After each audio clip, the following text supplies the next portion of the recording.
यकीन नहीं हो रहा था कि उनके सामने फिलहाल अभिनव खड़ा था। अभिनव, तुम यहाँ? हरदेव की पुकार सुनकर अभिनव ने भी एक पल के लिए उनकी तरफ देखा और फिर वापस सनी की तरफ देखकर कहा, मुझे जबरदस्ती अपनी बहन के बिस्तर पर लेटाकर, मेरे पीछे माफिया के लोगों को भेजकर, पुलिस को भेजकर और मेरी जिंदगी बर्बाद करने की कोशिश करने के बाद भी तुम मुझसे माफी मांगने की हिम्मत कर रहा है, हरामखोर। अभिनव के इन शब्दों को सुनकर सनी का शरीर कांपने लगा। उसे महसूस हुआ कि अभिनव अब उससे शायद ही माफ करने वाला था। इतने में अचानक बीच में हरदेव ने कहा, तुम ये क्या बोल रहे हो अभिनव? सनी ने तुम्हें कब अनन्या के बिस्तर पर जबरदस्ती सुलाया? हरदेव की बात सुनकर अभिनव ने फिर से उनकी तरफ देखा और उसकी भौहें तन गई। जिस तरह से हरदेव सब कुछ जानते हुए भी इस बात से अनजान बन रहे थे, उससे अभिनव को बहुत बुरा लगा। हालांकि इससे पहले कि वो हरदेव पर भड़क पाता, अचानक सनी ने गिड़गिड़ाते हुए कहा, रुको अभिनव, दादाजी को भूलने की बीमारी हो गई है, उन्हें वो दिन याद नहीं होगा। सनी की बात पर अभिनव ने एक गहरी सांस ली और कहा, अगर ऐसा है तो मैं याद दिला देता हूँ।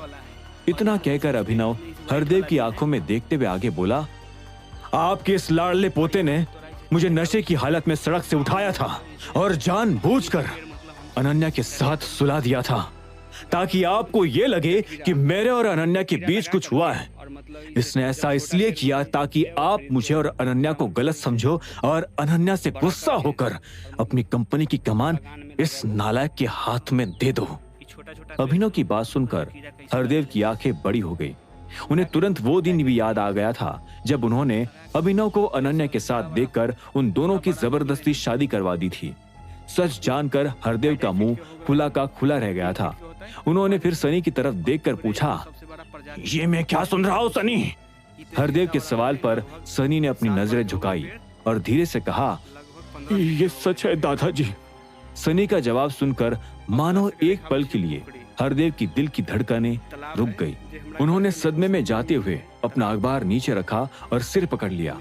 इतने में अभिनव भी एक गहरी सांस लेकर सनी के पास गया और उसका कॉलर खींचते हुए उसे ऊपर उठाने लगा।